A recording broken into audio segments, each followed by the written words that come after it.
Hey everyone, Midnight Fawn here. So Digimon Survive has finally come out, and it hasn't been met with the warmest reception. A lot of Digimon fans and video game journalists are criticizing the game for being a visual novel with a few tactical RPG elements. According to the game's producer, Survive is 70% visual novel, and I believe 40% tactical RPG. Many Digimon fans were upset by this because they were expecting a full-on tactical RPG, and even claimed that Namco Bandai lied about the genre of the game. However, this is not true.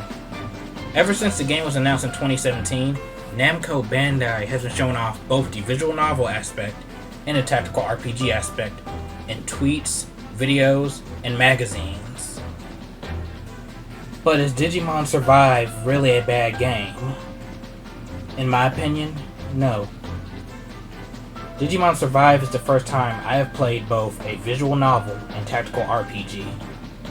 I have watched videos of visual novels on YouTube, and I never understood the appeal of them, except that some that are based on anime may expand the overall story of that anime, while others are just fan service. However, Digimon Survive is not a typical visual novel. It has a story with multiple endings that push you to see all of the different outcomes. These outcomes include different evolutions for the Digimon, different story routes, and some characters surviving or dying events based on their relationship with the main character Takuma.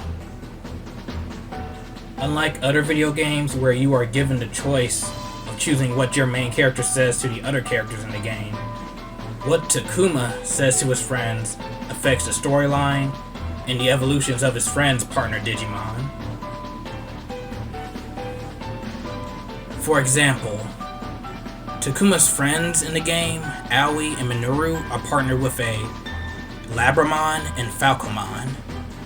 And throughout the game, when you talk to both of them, either when they ask Takuma a question or when Takuma is trying to lift their spirits after a traumatic event, you can build affinity with them, and the higher their affinity goes up, the more evolutions you will unlock for their Digimon partners.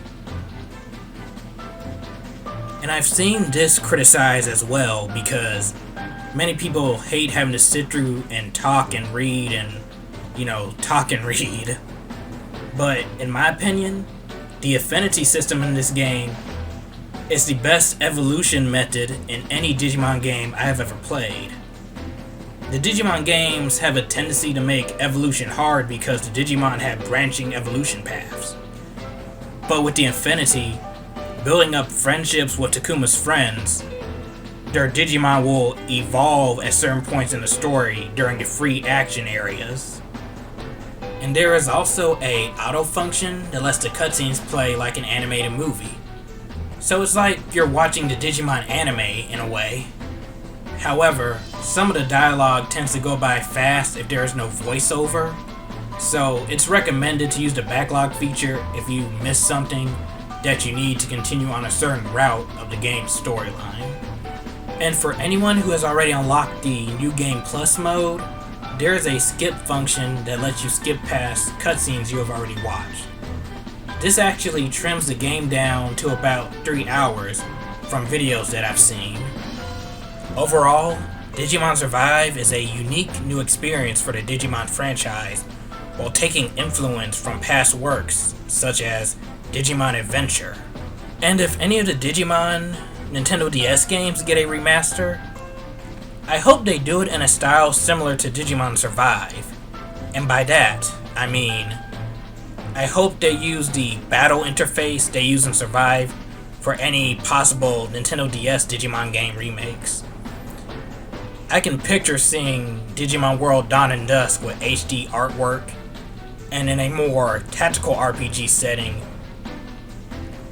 My experience with Digimon Survive has been a great one, and I hope it continues on into the New Game Plus mode, where I'm going to try and get the rest of the evolutions for the Digimon, and see all the possible endings leading up to the true ending I've heard about. Thank you for watching this video. This has been Midnight Fawn, and I'll see you guys next time.